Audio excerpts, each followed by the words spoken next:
అందరికీ వందనాలు. చాలా మంది రాలేదు ఇవాళ. బాగుంది, ఇది బాగుంది, కొంచెం ఆగిపోతుంది.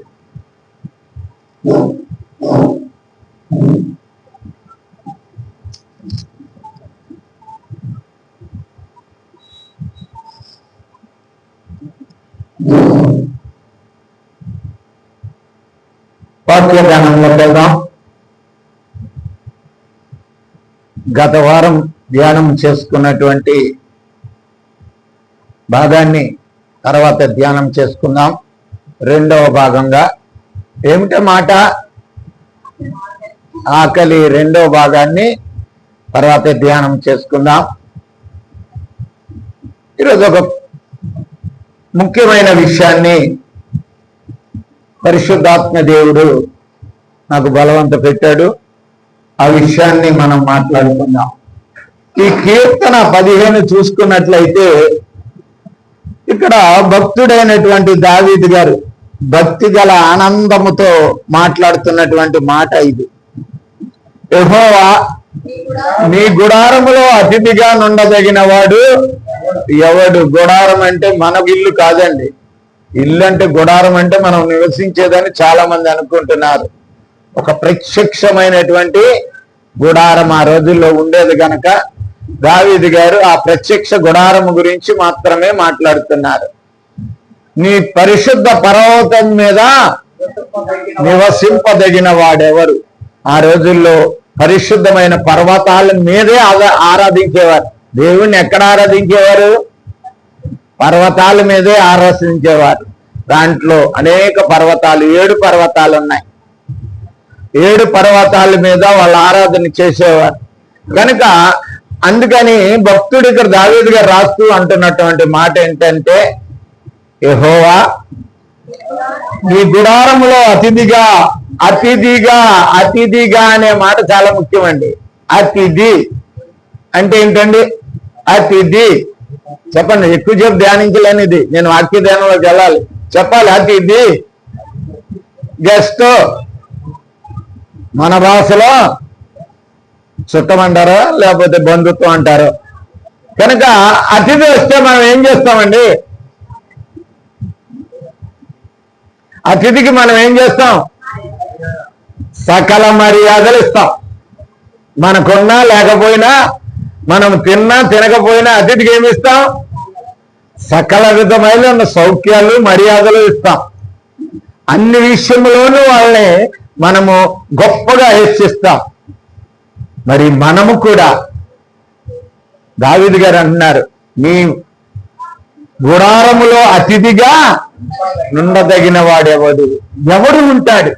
ఎటువంటి వాడు నీ గుడారములో అతిథిగా జీవిస్తాడు? ఎవడు అతిథిగా అనేకమైనటువంటి ఆశీర్వాదాలు, దీవెనలు, మన్ననలలో పొందుతాడు అని అంటున్నాడు. ఇక్కడ 2వ వచనంలోకి వెళ్ళినట్లయితే అక్కడ అంటాడు, యథార్థమైన ప్రవర్తన కలిగి నీతిని అనుసరించి హృదయపూర్వకముగా నిజము పలుకువాడే. 3 మాటలు చెప్పిండు ఆయన. యథార్థంగా ప్రవర్తించాలి, నీతిని అనుసరించాలి, నిజము. ఈ మనకు పడవలే. ఆయనకి ఏదో దావీదు గారి ఆశ కానీ అవి మనకి ఎక్కడ ఉంటాయి? కనుక ఆయన ఏమంటున్నాడు, ఎవరుంటారు నీ గుడారంలో అతిథిగా అంటే వాళ్ళు ఏం చేయాలంట? యథార్థమైన ప్రవర్తన కలిగి ఉండాలి, దేవుని నీతిని అనుసరించి జీవించాలి, నిజంగా మాట్లాడాలి కదండి. కొంతమంది నిజం అంటే కష్టంగా ఉంటుంది, చేదుగా ఉంటుంది వాళ్ళకి. వాళ్ళ జీవితంలో ఎప్పుడు కూడా నిజం మాట్లాడరు కొంతమంది. కనీసం అది ప్రాణం పోతుందని కాదు, అది ఏదన్నా వస్తుందని కాదు, వాళ్ళకి అలవాటు అంతే. అబద్ధం ఆడటం ఎవరిది? అబద్ధికుడు ఎవడు? అపవాది. యోహాను సువార్త 8:44 చదవద్దు. వాడు ఎవడండి? అబద్ధమునకు అనబద్ధమునకు జనకుడు. వాడు అబద్ధం ఆడి దగ్గర నుంచే పుట్టింది. మనం మాట్లాడుతున్నామంటే మనం ఎవరి సంబంధులు? అపవాది సంబంధులమే. చెప్పవసరం లేదు. అది మనం కూడా అబద్ధాలే మాట్లాడుతున్నాం, నిజం పలకట్లేదు. క్రైస్తవుడు అయ్యి దేవుని బిడ్డవై ఉండి నువ్వు కూడా అబద్ధాలే మాట్లాడుతున్నావు అంటే నువ్వు దేవుని బిడ్డవు కాదు. ఎవరు బిడ్డవై ఉంటావు? అపవాది బిడ్డవై ఉంటాడు.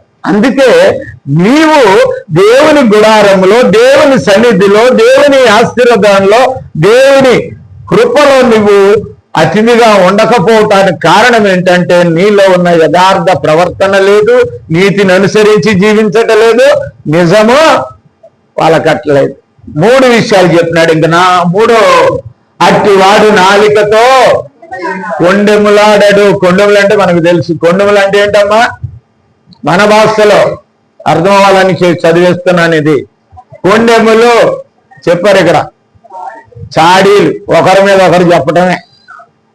అసలు కనీసం భూమి మీద ఉన్న జంతువులైనా సహవాసం చేస్తున్నాయి కానీ మానవులు సహవాసంగా ఐక్యతగా ఉండలేకపోతున్నారండి. ఒకరిని బట్టి ఒకరు మత్సరం, అసూయ, ద్వేషము అనేకమైనవి పెరిగిపోతున్నాయి. పోనీ వాళ్ళకి వీళ్ళకి ఏమైనా ఉన్నదా అంటే ఏమీ లేదు. చూడండి, మీరు అరణ్య ప్రాంతం పోండి, ఒక జంతువులు, ఒక తెగ, ఒక జాతి జంతువులన్నీ కూడా ఏమవుతాయి చెప్పండి మీరు?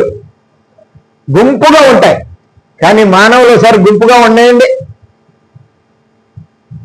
వాళ్ళు మనసులు ఇప్పి ఒకరినొకరు ప్రేమ పంచుకొని ఒకరినొకరు సహవాసం కలిగి ఉంటారంటే ఉండరు. అందుకే ఇక్కడ మాట్లాడుతున్నటువంటి మాట ఏంటంటే, అట్టివాడు నాలుకతో కొండెములాడడు, తన చెలికానికి కీడు చేయడు, తన పొరుగు వాని మీద నిందలు మోపడు. నిందలు మోపడం అంటే మనకు అలవాటే. అంటే మీకు కదమ్మో, చాలా మంది గురించి చెప్తున్నాను. ఇతర వాళ్ళ మీద నిందలే ఎప్పుడూ కూడా. కనీసం వాళ్ళే మనము క్రైస్తవులైనందుకు వాళ్ళకి ప్రేమతో చూద్దాం, వాళ్ళని ప్రేమిద్దాం, వాళ్ళ బుద్ధి మారుద్దాం, వాళ్ళకి లేకపోతే మనమైనా మనం మారుద్దాం అనే ఆలోచన లేకుండా వాళ్ళు ప్రతి దానికి ఇతరుల మీద నింద మోపేవాడు ఎవడో తెలుసా? చెప్పండి మీరు. అపవాదే. నువ్వు నింద మోపుతున్నావు అంటే అపవాది సంబంధమే. అపవాది లక్షణాలు నీలో ఉన్నాయి. అపవాది యొక్క గుణ లక్షణాలు నీలో ఉన్నాయి. అందుకే దేవుడు నిన్ను ఆయన పరిశుద్ధ పర్వతం మీద నిన్ను ఉంచుకోలేకపోతున్నాడు. ఆయన గుడారంలో నువ్వు అతిథిగా ఉండలేకపోతున్నావు. 4వ విషయాన్ని మనం వచ్చేద్దాం.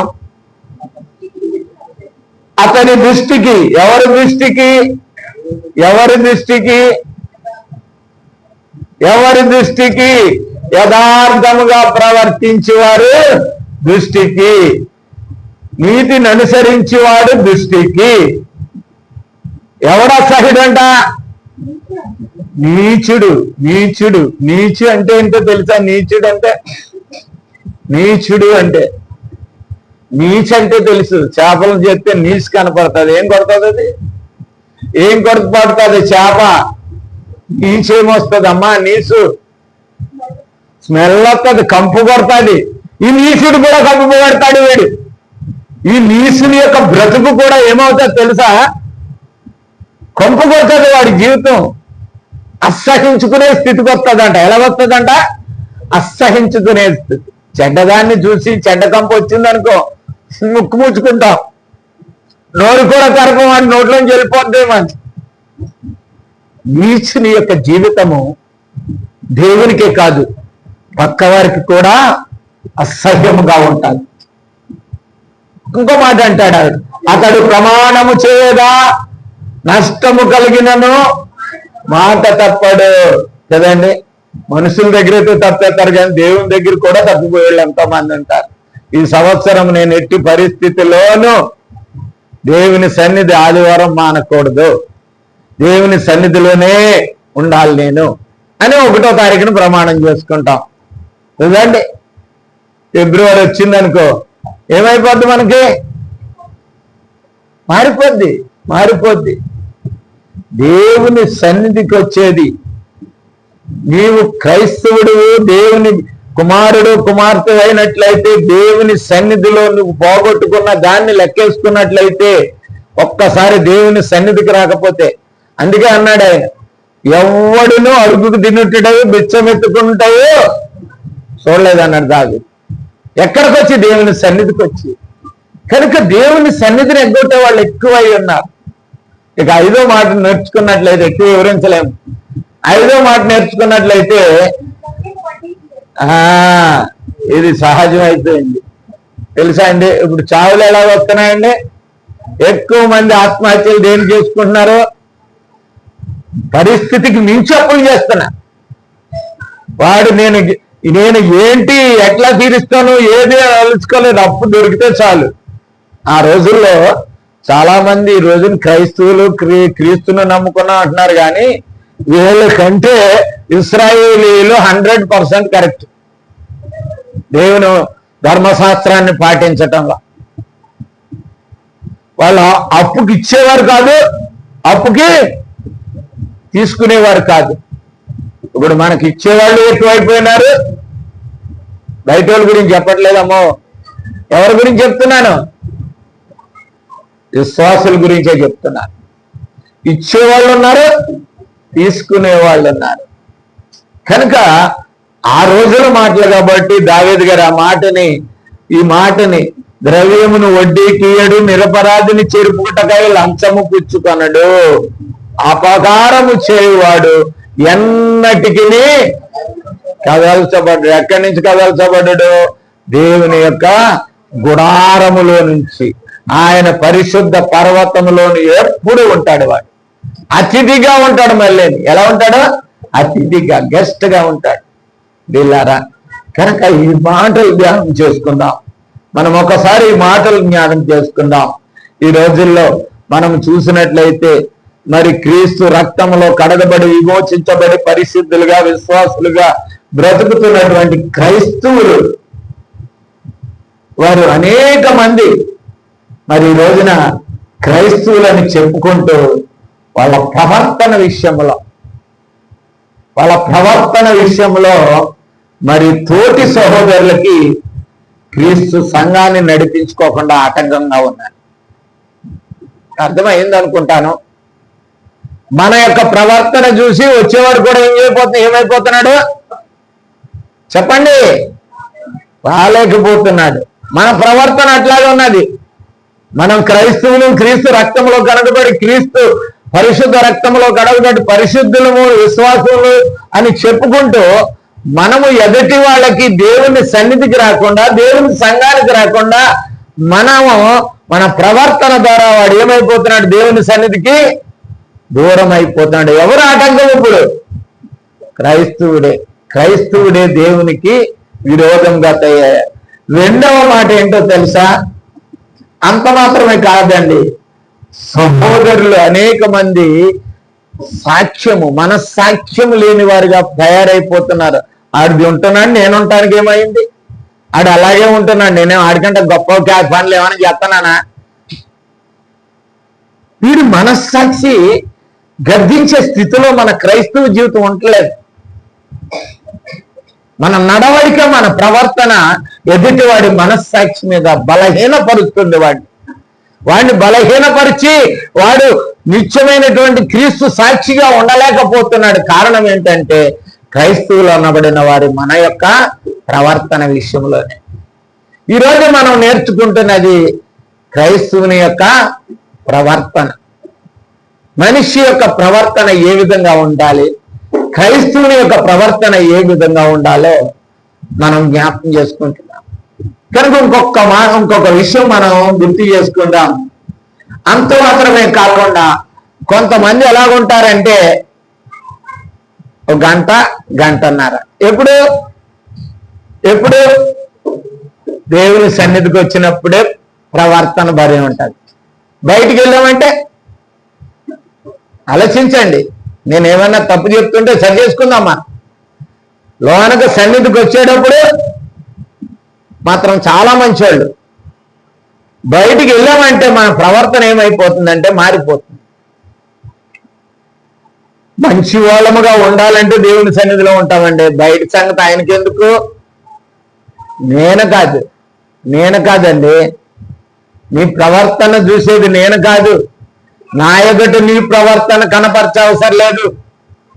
ఎవరి ఎదురు కనపరచాలి? నువ్వు దేవుని ఎదుట నీ ప్రవర్తన నిత్యము చూస్తాడు. ఒక మాట అంటాడు ఇర్మియా గ్రంథకర్త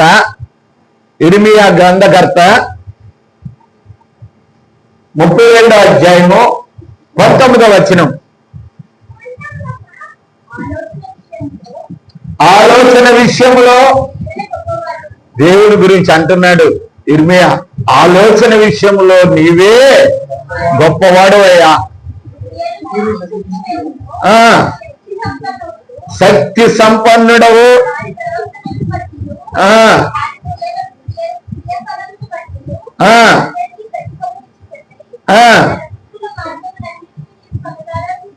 కనులారా చూస్తున్నాడు. ఎలాగొస్తుందంటే మన ప్రవర్తన బట్టే మన జీవితం ఉంటుంది. నీ ప్రవర్తన ఎట్లా ఉన్నది? ఒక క్రైస్తవుడిగా, దేవుని నమ్ముతున్న బిడ్డగా, ఒక క్రైస్తవుడిగా, క్రైస్తవురాలుగా నీ యొక్క ప్రవర్తన అంటే తెలుసు కదా, మన భాషలో చెప్పుకుంటే నడవడిక, జీవించే విధానము, నడవడిక ఎలాగుంది అని అడుగుతున్నాడు. దాన్ని బట్టే దేవుడు ఏం చేస్తాడంట, మనకి ప్రతిఫలం ఇస్తాడంట. ఆ ప్రవర్తన సరిగ్గా లేకపోతే నీకు ప్రతిఫలం ఇవ్వడు, నువ్వు ఎంత కొట్టుకున్నా సరే. అగ్గాయి భక్తుడు ఈ మాటని ఏమంటాడంటే 1వ అధ్యాయం 5వ వచనంలో అనేక సార్లు చదువుకున్నాం మనం ఈ మాటని. సైన్యముల అధిపతి యెహోవా సెలవిచ్చినదేమనగా, నీ ప్రవర్తనను గురించి ఆలోచించుకో, నీ ప్రవర్తన గురించి ఆలోచించుకో. నీ గురించి నువ్వే ఆలోచించుకుంటున్నావు, కానీ దేవుడు నిన్ను గురించి ఆలోచిస్తున్నాడనే విషయం కూడా నీకు అర్థం అవ్వట్లేదు. దేవుడిని గురించి ఆలోచిస్తున్నాడు. నీకే బలహీనత ఉన్నదా, నీకే కష్టం ఉన్నదా, ఏ నష్టం ఉన్నదా, లేకపోతే నీకు ఒక శ్రమ ఉన్నదా, శోభ ఉన్నదా, నీకు నువ్వే ఆలోచించుకుంటున్నావు. నీకంటే నీ పట్ల ఉన్నతముగా ఆలోచించే ఆయన ఒకడు ఉన్నాడు. చదవమ్మా, ఇంకో మాట ఉంది, నువ్వు విస్తారముగా విత్తినను కొంచెమే పండును. చాలా విస్తారమైన పని చేస్తావు, జీతం మాత్రం బెత్తుడు. దాన్ని ఏమంటారండి, శ్రమకు తగిన ప్రతిఫలం జీతం పుచ్చుకోనండి ఏమంటారు? ఎవరైనా చెప్పండి, బైబిల్లో కూడా వెట్టివాడు అంటారు. వెట్టివాడు అంటే వెట్టి సేకరి చేసేవాడు అంట. అసలు దానికి ఏమి లాభం ఉండదు, వాడి శ్రమ అంతా వృధే, దానివల్ల వాడి జీవితం తృప్తి చెందదు. నీ జీవితము ఎంత కష్టపడుతున్నావో నువ్వు, అది ప్రభువులో పడితే, ఆ ప్రభువులో పడితే కష్టం దొరుకుతుంది. నువ్వు రోజంతా తిరిగి ఏదో మార్కెట్కి వెళ్ళిన కుక్కలాగా నువ్వు 4 షాపుకుని వచ్చినంతరాన్నే నీ జీవితం బాగుపడదు. నీ ప్రవర్తన మార్చుకోవాలి, నీ బ్రతుకు మార్చుకోవాలి, నీ నడవడిక మార్చుకోవాలి. దేవుడు నిన్ను ఆశీర్వదిస్తాడు. ఇంకో మాట ఉంది అక్కడ, మీరు భోజనము చేసినను ఆకలి తీరకున్నది, దానము చేసినను దాహము తీరకున్నది, బట్టలు కప్పుకున్నను చలి ఆగకున్నది. నీ ప్రవర్తనను బట్టి ప్రియ సహోదరి సహోదరుడా, నీ ప్రవర్తన నువ్వు ఒక్కసారి నుంచి ఆలోచించుకో. నేను ఒక దేవుని బిడ్డగా, దేవుడు నన్ను ప్రేమించి తన కుమారుడైన యేసుక్రీస్తుని బలి చేసి ఆయన పరిశుద్ధ రక్తములో కడిగి ఈ లోకములో నుంచి నన్ను పరిశుద్ధపరిచి ఒక క్రైస్తవుడిగా తీర్చి తన సంఘములో, తన రాజ్యములో స్థానం ఇచ్చిన జీవితం నాలో ఉందా లేదా ఒక్కసారి ఆలోచించుకో. నీ ప్రవర్తన గురించి ఆలోచించుకో. ఆఖరమాట అంటాడు, పనివాడు కష్టము చేసి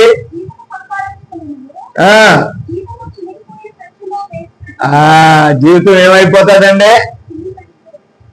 నలుగురు పని చేస్తారు ఇంట్లోనూ, నలుగురు పని చేస్తారు, అందరి జీతాలు వస్తాయి, కానీ ఏమైపోతుంది ఇంట్లోనూ? సిల్లు సంచిలో వేస్తే ఏమైపోతుందమ్మా? కింద పడిపోతుంది. మా ఇంటికాడ ఒకడు సునీల్ గారు చనిపోయాడు పాపం. మా ఇంటి పక్కన ఉండేవాడు సునీల్ అని పేరు. వాడికి కొంచెం నత్తి వచ్చేది. అప్పుడు చిన్నప్పుడు అనేవాడాడు, ఏరా ఏం పట్టుకొచ్చిందిరా మీ నాయనమ్మ సంతకపోయాను. సంత అంటారు మా సైడ్, మరి ఇక్కడ మరి వేరే పేరు పెట్టినా ఇక్కడ కూడా సంతలు అనేవాడు. సంతకపోయి ఏం పట్టుకొచ్చింది అంటే వాడు అనేవాడు, నాయనమ్మ సంచి చిల్లి పో అనేవాడాడు. ఆ రెండే మాటలు. అంటే నాయనమ్మ అది కొని సంచిలో వేస్తే సంచి సిల్లులో నుంచి ఏమైపోయినాయి? నీ జీవితం నా జీవితం కూడా అంతే.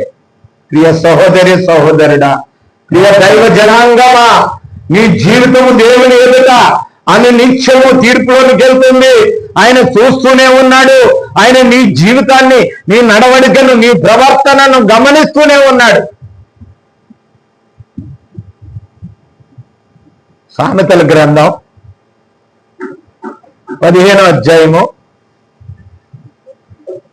3వ వచనం. యెహోవా కన్నులు ప్రతి స్థలము మీద ఉండును, ప్రతి స్థలము మీద ఉండును.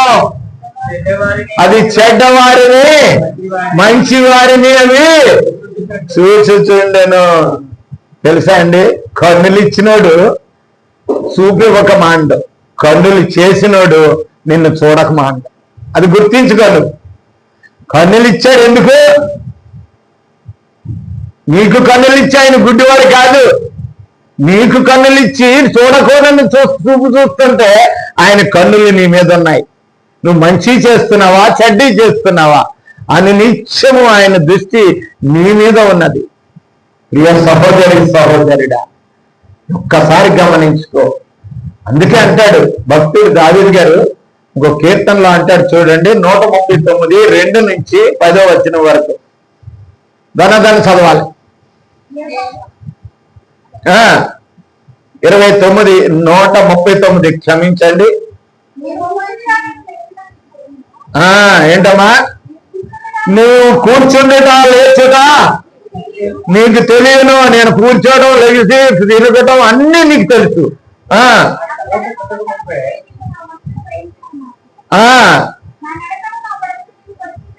చేసి ఉన్నావు. బాగుగా తెలుసుకున్నాడంట, అన్ని తెలిసి నువ్వు. ఇంకొక మాట ఆయన ఇంకా కిందకెళ్ళండి. యెహోవా నా మాట, యెహోవా మాట కాదమ్మా, నా మాట నాలుకకి రాకముందే అది ఏదో మనకు తెలుసు. ఆయనకి తెలుసు. వీడేమనుకున్నాడు మాట్లాడేసి అంటే ఏమంటాడు తెలుసా? ఇలాగంటాడు పెద్ద ఏదో దండ నెట్టేసుకున్నప్పుడు తప్పు మాట్లాడితే, ఎదరు తప్పు మాట్లాడితే ఏమంటాడు చెప్పండి? ఏమంటాడు? భేదాలు సరిగ్గా మాట్లాడుద్దని నాలుగు మీద చేస్తాడు. కానీ ఈ మాట నీ హృదయంలో ఉన్నప్పుడే నీ ఆలోచన ఎరిగిన దేవుడైన, ఆలోచనకి కర్త అయినా, నీ ఆలోచనకి కర్త అయినా, నీ ఆలోచన ఎరిగిన వాడు, నీ ఆలోచన సరిచేయువాడైనా, నీ యొక్క సమస్తాన్ని ఎరిగిన వాడైనా, నీ ఆలోచన నీ నోటికి వచ్చి నీ మాట మాట్లాడక ముందే నీ ఉద్దేశం ఏంటో, నీ ఆలోచన ఏంటో, నీ తలంపు ఏంటో తెలిసిన వాడైనా. ఇంకొక మాట ఉంది, ఎప్పుడు నీ కూడానే ఉంటాడు. అనుకుంటావు నేను ఎక్కడికో పనికిరాని దానికి వెళ్తున్నాను కదా అంటాడు. పనికిరాని కాడికి వెళ్ళినా సాధ్యమైన వాటికి ఆ పనికిరాని కాడ తప్పించడానికి ప్రయత్నిస్తాడు. నీ మూర్ఖతలో పడిపోతావు కానీ, నీకేదంటే గుడ్డివాడు అంటారు చూడు, మూర్ఖుల్లో పడిపోతావు కానీ, దేవుడైతే ఎప్పుడు కూడా నీ కూడా ఉండి ఒక్కసారి రక్షణ పొందావంటే, ఒక్కసారి ప్రభు అయిన యేసుక్రీస్తు రక్షించుకున్నావంటే నీ చుట్టూ ఉంటాడు ఆయన తప్పించడానికి. ఎందుకు వస్తాడు ఆయన కూడా? నిన్ను ఆ కష్టము నుంచి, ఆ నష్టము నుండి, ఆ శాపము నుండి, ఆ పాపము నుండి, దాని నుండి విడిపించడానికి నీకు కూడా వస్తాడు ఆయన. ఏమో లాస్ట్కి వెళ్ళినప్పుడు గాడికి మనసు మారుతుందేమో, లాస్ట్కి వెళ్ళినప్పుడు గాడికి బుద్ధి మారుతుందేమో, ఆమె ఆ విషయాలు మర్చిపోతాదేమో, అక్కడికి వెళ్ళినాక ఆమెకి మారు మనసు వస్తుందేమో అని కూడా ఉంటాడంట. ఇంకో మాట తొందరగా చదివాయి.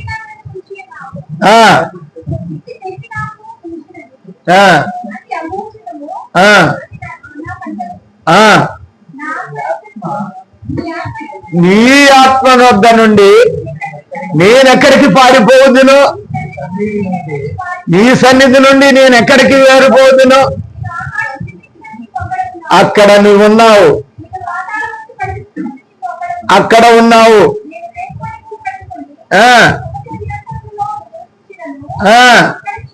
అక్కడ నీ చెయ్యి నన్ను నడిపించును.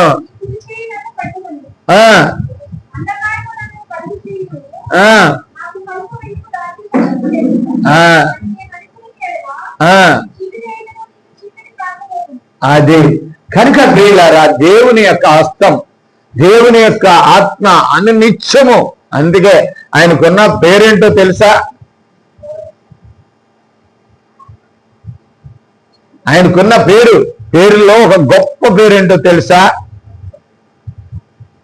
అనంతుడు. ఆయన ఎక్కడైనా ఉంటాడు, ఆయన ఎక్కడైనా ఉంటాడు, ఎక్కడైనా ఉన్నాడు, ఆయన ఇక్కడున్నాడు, ఎక్కడైనా ఉంటాడు ఆయన. కనుక ఆయనకి మరుగైనది నువ్వేం చేయలేవు.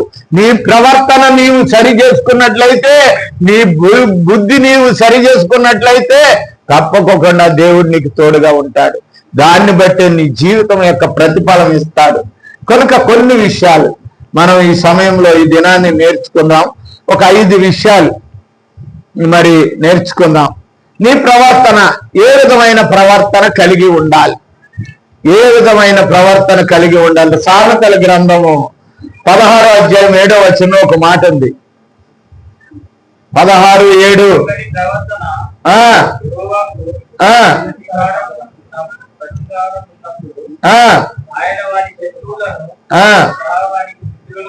చేయును శత్రువుల్ని సైతం ఆయన ఎలా చేస్తాడండి? మిత్రులుగా చేస్తాడు. ఎప్పుడండి? ఎటువంటి ప్రవర్తన అది? ప్రీతికరమైన ప్రవర్తన. ప్రీతికరం అంటే ఏంటండి? ఇష్టమైన ప్రవర్తన. కానీ ఆయనకి ఇష్టమైన ప్రీతికరమైన ప్రవర్తన నీలో ఉన్నట్లయితే నీ శత్రువులు సైతం నీకేమైపోతారు? మిత్రులుగా చేసే దేవుడైనా. తెలుసా అండి? శత్రువులు సైతము మిత్రులుగా చేసే దేవుడు.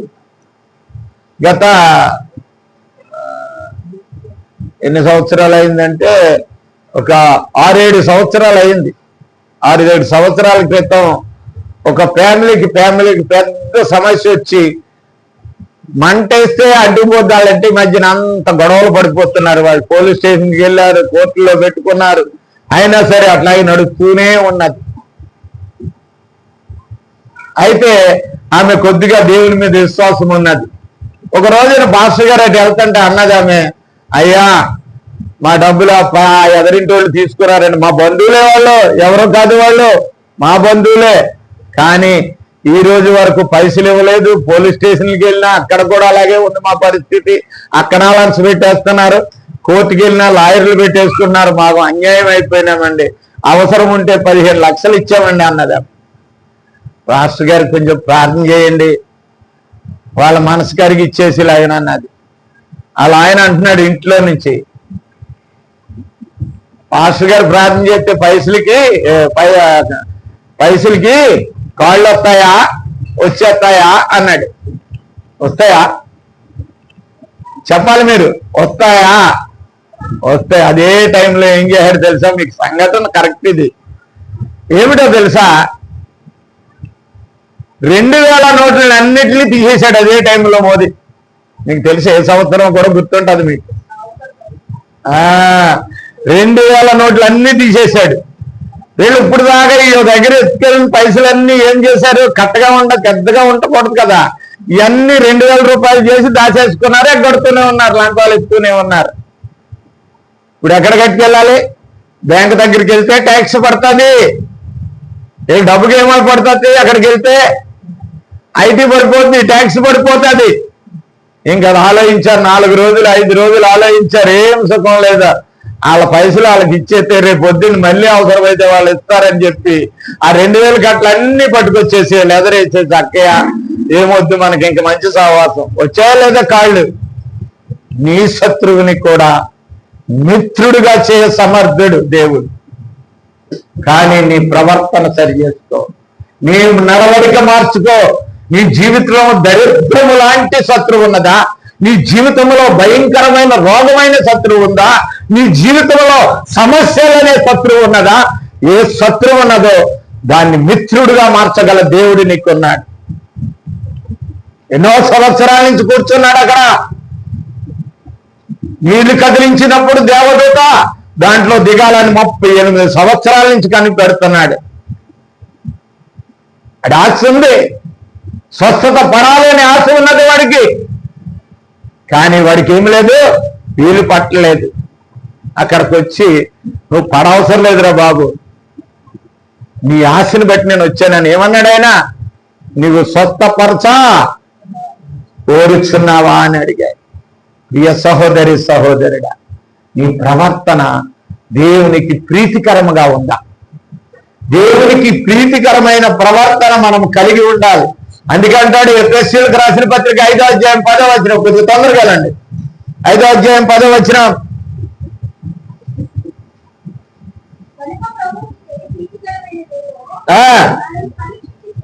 దాన్ని పరీక్షించుచు ఎలుగు సంబంధులు. ఎలుగు సంబంధులు అంటే ఎవరండి? ఎలుగు సంబంధులు అంటే ఎవరు? దెయ్యాలా? ఎలుగు సంబంధులు అంటే ఎవరు? క్రైస్తవులు. గట్టిగా చెప్పండి, క్రైస్తవులు వెలుగు సంబంధుల్లా జీవించమంటున్నాడు. ఎలాగా?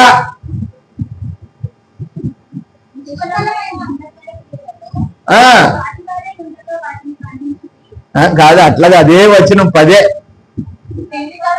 ప్రీతికరమైన ప్రవర్తన, దేవుని పట్ల దేవునికి ప్రీతికరమైన ప్రవర్తన కలిగి ఉన్నట్లయితే దేవుడు నిన్ను తప్పకుండా శత్రులు మిత్రులుగా చేస్తాడు. నీలో ఉన్న ప్రతి అవసరత తీరుస్తాడు. ఎబ్రియలకు రాసిన పత్రిక 12వ అధ్యాయంలో 28లో ఒక మాట అంటారు. 12:28.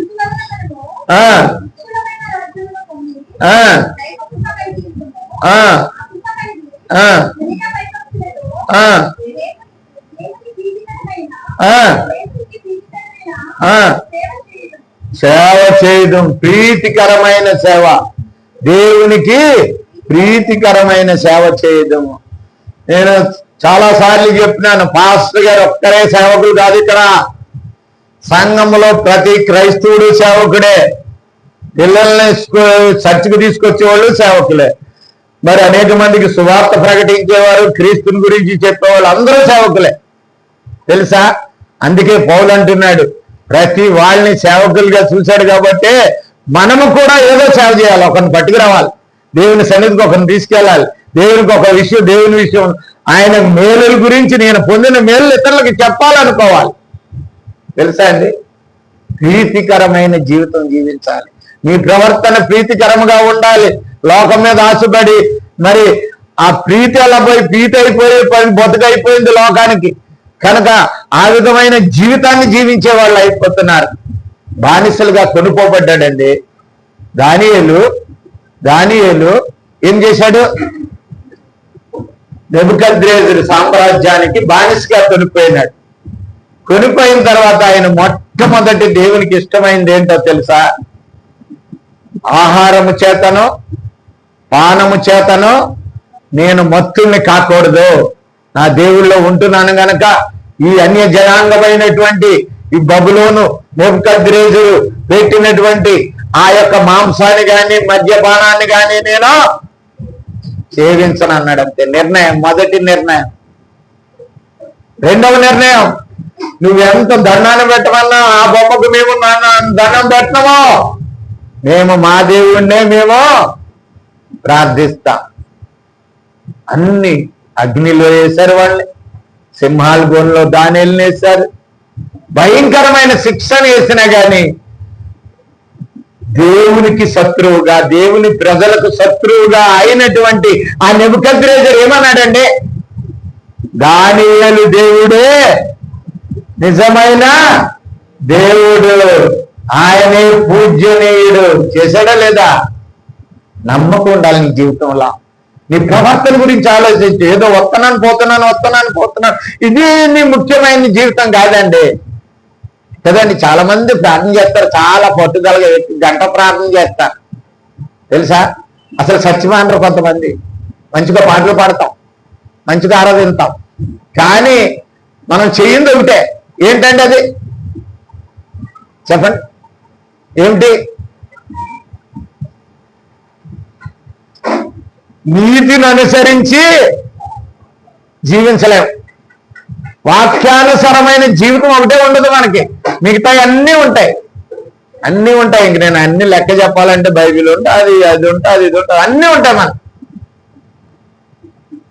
అది చాలా ముఖ్యం. నీ ప్రవర్తనని, నీ నడవడికను మార్చింది దేవుని వాక్యం. ఆ వాక్యము నీకున్నట్లయితే నీ జీవితం మారుతుంది, నీ పరిస్థితి మారుతుంది, నీ స్థితిగతులు మారుతాయి. దావీదు 5 రాజుల దగ్గర ఆ యొక్క బబులోను సామ్రాజ్యంలో ఉన్నాడు. ఎక్కడున్నా సరే ఎలాగున్నాడు? న్యాయాధిపతిగా ఉన్నాడు. ఉన్నతమైనటువంటి సింహాసాన్ని అధిష్ఠించాడు. ఏ రాజైతే ఆయన్ని బానిసగా తీసుకొచ్చి ఇక్కడ శ్రమలు పెట్టాలనుకున్నాడో ఆ రాజులు ఏమైపోయినారు? ఆయనకి మిత్రులైపోయినారు. ఆయన మాట ఒక శాసనం అయిపోయింది. దేవుడిని హెచ్చించాడు దావీదుని. కలభావాలు చెప్పలేని బబులోను సామ్రాజ్యంలో దానియేలుకు ఒక్కరికే ఆయన ప్రీతికరమైనటువంటి జీవితాన్ని బట్టి, ఆయన ఇష్టకరమైనటువంటి జీవితాన్ని బట్టి, అందుకంటాడు దానియేలు గ్రంథం 9:23లో ఒక మంచి మాట అంటాడు దావీదు గురించి. 9:23 దానియేలు గ్రంథం, నీవు బహుప్రియుడవు గనుక. బహుప్రియుడవు అంటే దేవునికి చాలా ఇష్టడవు గనుక సరిపోద్దమ్మా. దేవుడు ఏమైనాడైనా బహుప్రియుడు. ప్రియుడైనటువంటి దేవునికి ఇష్టమైన ప్రవర్తన నీవు నేను ప్రవర్తించినట్లయితే తప్పకుండా నీకున్నటువంటి సమస్యలన్నిటిలోనూ ఆయన నీకు వేధిస్తున్నాయన్ని తొలగించి నీకు నీతిని సమాధానాన్ని ఇస్తారు. మనందరికీ తెలుసు ఆదికాండంలో ఆదాము గారికి 2 పిల్లలు. ఎవరన్నా వాళ్ళు? కయ్యూను, ఏబేలు. ఇద్దరు మొట్టమొదటిగా దేవుడికి పుట్టిన వాళ్ళే, దేవుడికి నుండి కలిగిన వారే వాళ్ళు. కానీ వాళ్ళ భూమి మీదకి వచ్చినప్పుడు ఇద్దరు ఒకే తల్లి కన్నది, ఒకే ఆత్మ నుండి వచ్చారు. వచ్చిన తర్వాత ఇద్దరు ఏమైపోయినారు? వేరైపోయినారు కదండి. చాలా మంది గమనించాలి, ఎక్కువగా చెప్పలేను నేను దాని గురించి. ఒకే మాట, కయ్యూను ఏమైపోయినాడు? మొదటి యోహాను పత్రిక 3:12. మొదటి యోహాను పత్రిక 3:12 మనము కయ్యూను వంటి వారమై ఉండరాదు, వాడు దుష్టుని సంబంధి. నీ జీవితం, నా జీవితం దుష్టుని సంబంధి అయితే, దుష్టుని సంబంధం ఏం తెచ్చిపెట్టిందండి అడిగి చెప్పండి? రిజల్ట్ ఏం తెచ్చిపెట్టింది? దేవుడికి శాపం ఇచ్చాడికి. దేశదిమ్మరి అయిపోయినాడు, దిక్కులు ఉండడాడు. వాడికి ఎక్కడ కూడా కూలి దొరకదు. దేశదిమ్మరులు ఉంటారు మన నచ్చిన కొంతమంది. స్థిరత్వం ఉండదు వాళ్ళకి. ఈ బతుకని స్థిరత్వం ఉండదు. ఇది స్థిరమని నమ్మరు వాళ్ళు. దేశదిమ్మరి జీవితం అయిపోయింది వాడికి. ఏబేలు చనిపోయి కూడా రక్తము మాట్లాడుతుందంట హెబ్రేల్లోను. ఆయన రక్తం ఏం చేస్తుందంట? మొరపెడుతుంది. ఆయన చనిపోయినా కూడా మనతో మాట్లాడుతున్నాడు.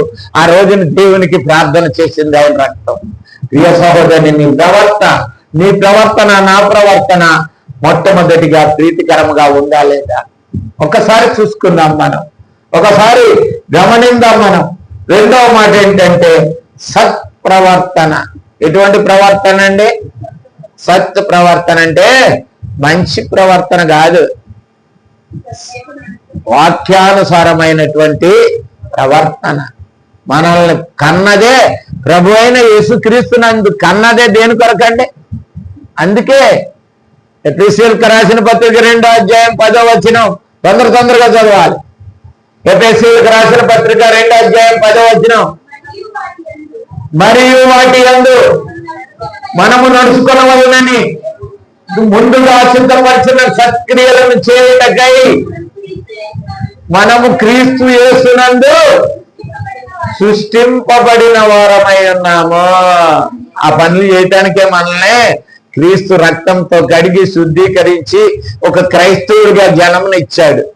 దాన్ని చేయలేకపోతున్నాం మనం. సత్క్రియలు, సత్ప్రవర్తన లేకుండా జీవితము మనకు అలవాటు అయిపోయింది. రెండవది, ఈ విషయానికి ఒక ఉదాహరణ చెప్తాను నేను. రూతు గ్రంథం 3:10 ఒక మాట ఉంది.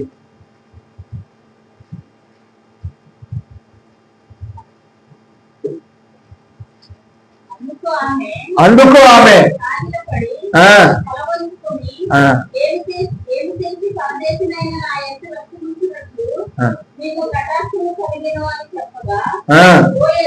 బోయజు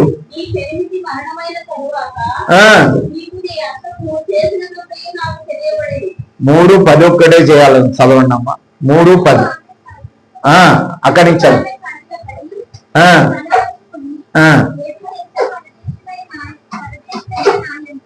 మీ మునుపటి సత్ప్రవర్తన అని ఉంటది అక్కడ. రూతు గ్రంథం 3వ అధ్యాయం 10వ వచనం ఎక్కడుందమ్మది? అదే మరి నేను అదే చెప్తున్నా. మీ మునుపటి సత్ప్రవర్తన కంటే మరి ఎక్కువైనది నీ సత్ప్రవర్తన. ఆమె అన్యురాలు ఆమె ఇక్కడికి వచ్చింది, అత్త మీద ఆధారపడ్డది.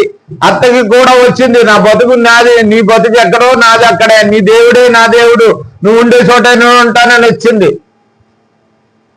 రూతు సంఘానికి సాదృశ్యం అండి. రూతు ఎవరండి? క్రీస్తు సంఘానికి సాదృశ్యం. భార్య, క్రీస్తు భార్యకు సాదృశ్యం. భార్య ఎలా ఉండాలంటే రూతులాగా ఉండాలి. రూతు లాంటి జీవితము కలిగి ఉండాలి. రూతు సంఘమైతే బోయాజు క్రీస్తుకు సంఘానికి ఉన్న సంబంధాన్ని మనం చూడాలి. అక్కడ రూతును బోయాజును చూడద్దు. ఇక్కడ అంటాడు మునుపటి సత్ప్రవర్తన కంటే మరీ ఎక్కువైనది. మరి నీ ప్రవర్తన నా ప్రవర్తన ఏ విధంగా ఉంది మనము జ్ఞాపకం చేసుకుందాం ఒకసారి. కనుక మరి తిమోతిలో ఒక మాట అంటారు. తిమోతికి రాసిన మొదటి పత్రిక 2వ అధ్యాయం 10వ వచనం.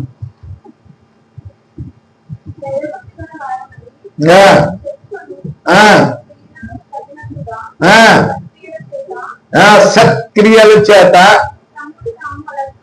అలంకరించుకోవాలి. స్త్రీలు సత్క్రియల ద్వారా వాక్యానుసారంగా అలంకరించి జీవించినట్లయితే నువ్వు నీ భర్త వాక్యం చెప్పవసరం లేదు.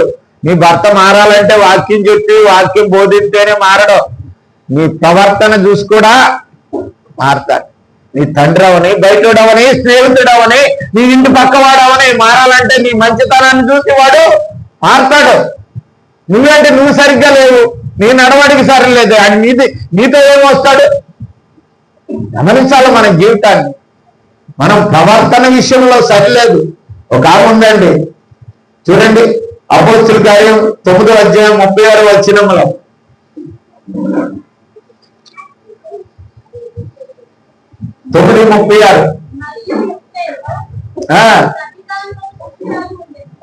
తబిత అనే దోర్కా అని పేరు.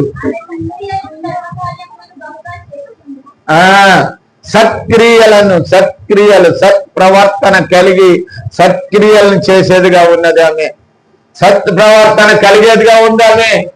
సత్ప్రవర్తన కలిగిన జీవితాన్ని కలిగి ఉందామే.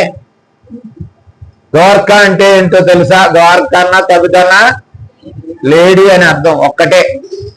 కనుక ఆమె సత్ప్రవర్తన కలిగి ఉంది. మనం చార్లెస్ వెస్లీ అన్నారా? ఇంగ్లాండ్ దేశంలో అలా మంచి బోధకులు ఎవరెవరండి? John Wesley, Charles Wesley. వాళ్ళ తల్లి పేరు సుసన్నా వెస్లీ. ప్రపంచ దేశాల్లో సువార్తికుల్లో జాన్ వెస్లీ, ఈ జాన్ వెస్లీ గారు కాదు ఆయన. కనుక ఆయన ప్రపంచ దేశాలంతా తిరిగి సువార్త ప్రకటించారు. కారణం ఏంటో తెలుసా? తన బిడ్డలు ఎక్కడ చెడిపోతారో. ఆమెకి 12 మంది పిల్లలు. సుసన్నా వెస్లీ వాళ్ళ తండ్రి ఒక వ్యాపారస్తుడు, బిజినెస్ చేసేవాడే. కానీ తల్లికి ఉన్నటువంటిది ఏంటి తెలుసా? నా కుటుంబం నుండి గొప్ప సేవకులు తయారయ్యాలనేది ఒక ప్రార్థన కలిగినటువంటి భక్తి పరురాలు. 12 మందికి వండాలంటే ఏముంటుందండి చెప్పండి మీరే. 12 మందికి వంట చేసి పెట్టి వాళ్ళ స్కూల్కి పంపి విద్య నేర్పించాలంటే స్త్రీకి ఎంత కష్టమండి. ఆమె 12 మందికి వంట పెట్టేది కదండి.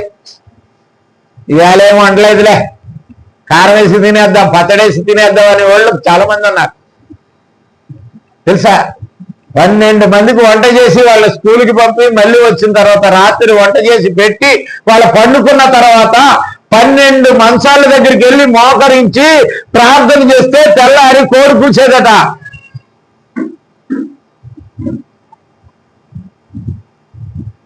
నీ బిడ్డల పడకల దగ్గర ప్రార్థన చేస్తున్నావా? నీ ప్రవర్తన ఏ విధంగా ఉన్నది? నీ బిడ్డలు మారాలి అని నువ్వు అనుకున్నట్లయితే వాళ్ళ దగ్గర మోకరించి ప్రార్థన చేసి దేవుని సన్నిధిలో వాళ్ళ కొరకు దేవుని సన్నిధిలో మొరపెట్టు.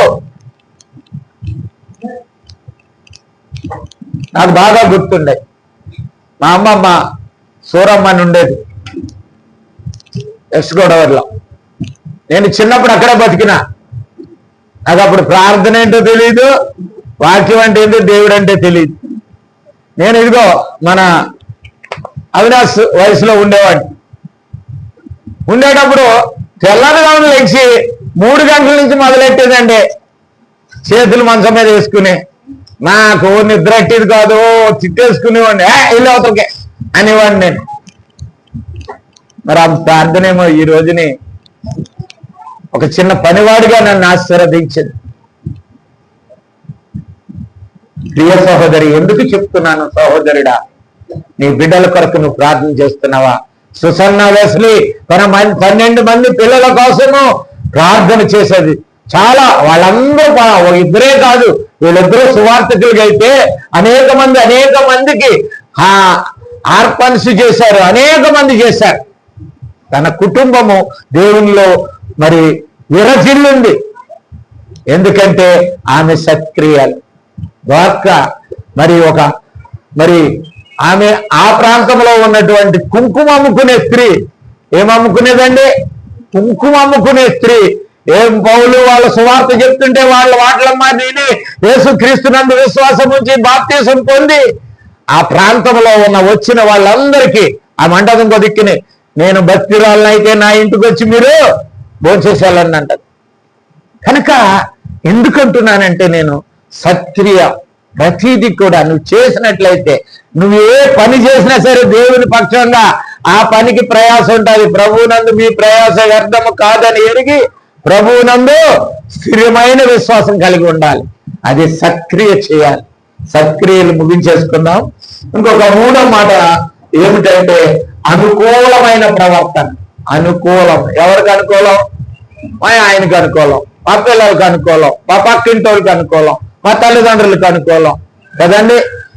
అనుకూలమైన ప్రవర్తన ఉండాలి. దేవునికి అనుకూలమైన ప్రవర్తన నీలో లేకపోయినట్లయితే, ఒక రాజు గురించి తెలుసు మనకి, యెషయా గ్రంథం 38:3 ఉంటాడు ఆయన.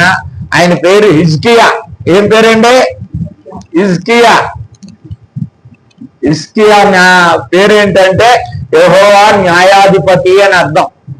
దేవుడే నాకు న్యాయము తీరుస్తాడని హిజ్కియా పేరుకి అర్థం. ఆ హిజ్కియా ఏం చేసినాడంటే మంచి గొప్ప రాజు హిజ్కియా. కనుక ఆయన పరిపాలనలో ప్రజలు ఎట్లా ఉండేవారంటే, ఒక మంచి మాట అంటారు చూడండి. దినవృత్తాంతాలు 31వ అధ్యాయము 20 నుండి చదవండి.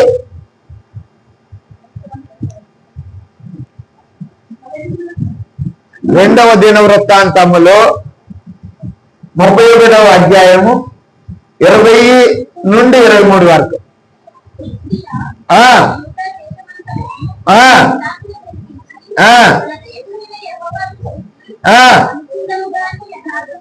అనుకూలముగాను యథార్థముగాను. అనుకూలముగాను దేవుని దృష్టికి అనుకూలంగా ఉందా? నీ జీవితం, నీ బ్రతుకు దేవుని దృష్టికి అనుకూలంగా ఉందా? నీ జీవితము, నీ ప్రవర్తన దేవునికి అనుకూలంగా లేకపోతే దేవుని దగ్గర నుంచి ఏ మేలు పొందలేవు నువ్వు. తర్వాత ఒక మాట ఉంది, చదవండి. వచ్చాను.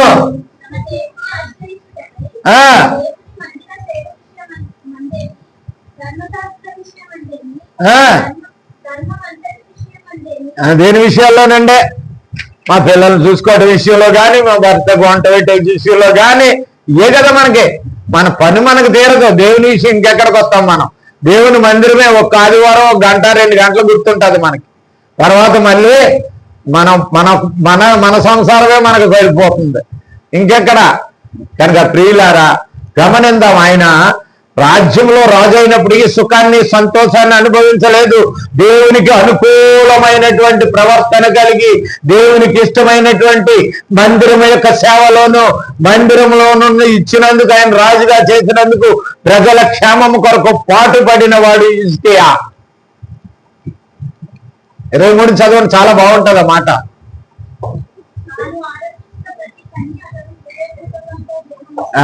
ఎలా చేశాడండి?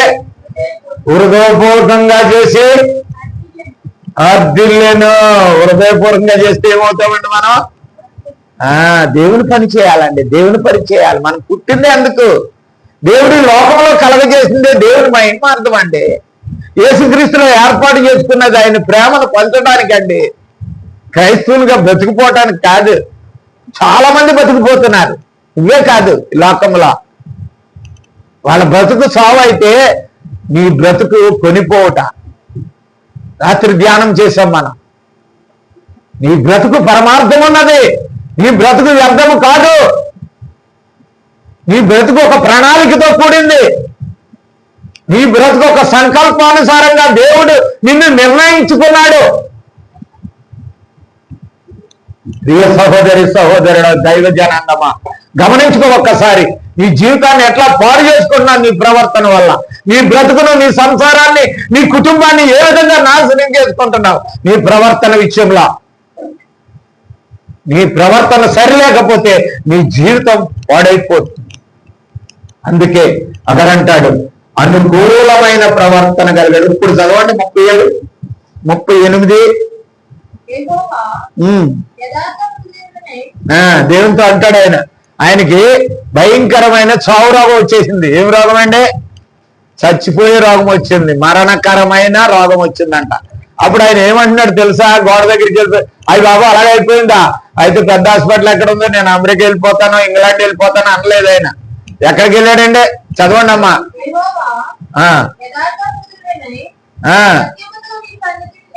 దానికంటే ముందు వచ్చిన చదవమ్మా. తిప్పుకొని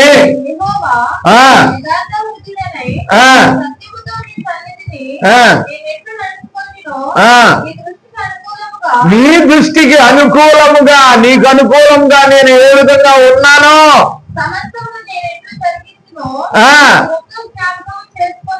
హక్కుంటదండి, హక్కుంటది మనకి. దేవుని బిడ్డగా జీవించినట్లయితే ఆ తండ్రిని అడిగే హక్కు మనకు వస్తుంది. మనమే దేవుని బిడ్డలుగా జీవించలేకపోతున్నాం. దేవుని బిడ్డలుగా ఉంటే తండ్రి దగ్గర ఎలాంటిదైనా సరే వాడికి ఎంత కోరికనైనా తండ్రి ఒక్కసారి కాదు 4 సార్లు అడితే తప్పకుండా ఇస్తాడు ఆ తండ్రి. ఆయనకు అనుకూలంగా మనం ప్రవర్తన లేదే, ఆయనకి ఇష్టమైనదిగా ప్రవర్తన లేదే. మరణం వచ్చిన వెంటనే గోడ కట్టు తిరిగి ఆయన ప్రార్థన చేశాడు. అనుకూలముగా నీకే విధంగా ప్రవర్తించుతునో ఒక్కసారి జ్ఞాపకం చేసుకో అయ్యా అంటే వెంటనే అరే బాబు వచ్చే వెనక్కి ప్రవక్తను పిలిచాడు. మళ్ళీ చెప్పెళ్ళి ఆయనకి 15 సంవత్సరాల ఆయుసు పెంచేశా. నీకేం కావాలో, నీ శత్రుత్వంలో ఉన్నటువంటి, నిన్ను వేధిస్తున్నటువంటి, నిన్ను శ్రమ పెడుతున్నటువంటి, నీకు ఇబ్బంది వేదన కలగజేస్తున్నటువంటి ప్రతి శత్రువు లాంటి శోధన నీకు మిత్రుడుగా మారుతుంది. ప్రియ సహోదరి సహోదరుడా, గమనించుకోను. 2వ దానికి వెళ్ళిపోదాం. ఎక్కువ ఉన్నాయి కానీ అనేకమైన చదవదలుస్తలేదు నేను కనుక. మరి అనేక విషయాలు ఉన్నాయి. 4వది ఏంటంటే పరిశుద్ధమైన ప్రవర్తన. పరిశుద్ధమైన ప్రవర్తన. మొదటిది ప్రీతికరమైనది, 2వది సత్ప్రవర్తన, 3వది అనుకూలమైన ప్రవర్తన, 4వది పరిశుద్ధమైన ప్రవర్తన. పరిశుద్ధమైన ప్రవర్తన. రెండు మాటలు చూసుకుందాం. పేతురు రాసిన మొదటి పత్రిక 15వ అధ్యాయం నుండి 1:15 నుండి, నేను పరిశుద్ధుడనై ఉన్న ప్రకారమును పరిశుద్ధులై ఉండుడి. ఎలాగ పరిశుద్ధత ఉంటుందంటే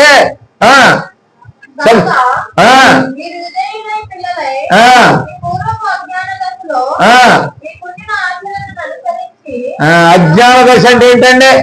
అజ్ఞాన దశ, దానికి ఆపోజిట్ చెప్పండి. అజ్ఞాన దశ. జ్ఞాన దశ అంటే ఏంటండి? జ్ఞానం ఎవరు? ప్రభువైన యేసుక్రీస్తు. జ్ఞానమును క్రీస్తును కలగక ముందు నీ బుద్ధి ఎలాగున్నదో, నీ ప్రవర్తన ఎలాగున్నదో, ఇప్పుడు కూడా అలాగ ఉన్నట్లయితే నీ ప్రవర్తన, నీది అజ్ఞాన దశలో ఉన్నావా, జ్ఞాన దశలో ఉన్నావా? నువ్వు అజ్ఞాన దశలో మీకుండిన మనుజాశలు మనిషికి ఆశలు ఎన్ని ఉంటాయో తెలుసా? మనుషాశలను అనుసరించి నడుచుకొనక పరిశుద్ధుడు గనుక మీరును సమస్త ప్రవర్తనల యందు పరిశుద్ధమైన ప్రవర్తన ఉండాలండి క్రైస్తవులకి. తెలుసా అండి? పరిశుద్ధమైన ప్రవర్తన ఉంటుంది. ఒక పిట్ట, ఒక జంతువు, ఇవన్నీ శుభ్రపరుచుకుంటాయండి శరీరాన్ని. క్రైస్తవుడు ఆత్మను శుభ్రపరచుకోడు, వాడి జీవితాన్ని శుభ్రపరచుకోడు, వాడి నడవడికను శుభ్రపరచుకోడు, వాడి యొక్క మాట, ఆలోచన, తలంపు ఇవన్నీ మారవాడికి. ఒక దున్నపోతే అది పెట్టు, అది నీటిలోకైనా మునిగిపోయి లెగిసొస్తే కొత్త అయినా పోతుంది మురికిదాన్ని. ఇప్పుడు ఎన్నిసార్లు దేవుని సన్నిధికి వచ్చినా, ఎన్నిసార్లు దేవుని వాక్యమైనా వాడి జీవితాన్ని సరి చేసుకుని వాడి ప్రవర్తన మార్చుకోకపోతే దేవుడు ఏమైపోయినా నిన్ను ఆశీర్వదిస్తాడు, దీవెనలు ఇస్తాడు. ఏం చేస్తాడు చెప్పండి? మనం మార్చలేదు మన పరిస్థితి, మన ప్రవర్తన మార్చుకోవట్లేదు.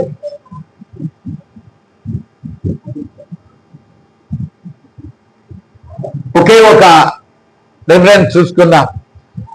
రోమీయులకు రాసిన పత్రిక 16వ అధ్యాయం 1వ వచనం 2వ వచనంలో ఒక ఆమె ఉన్నది. ఆమె పేరు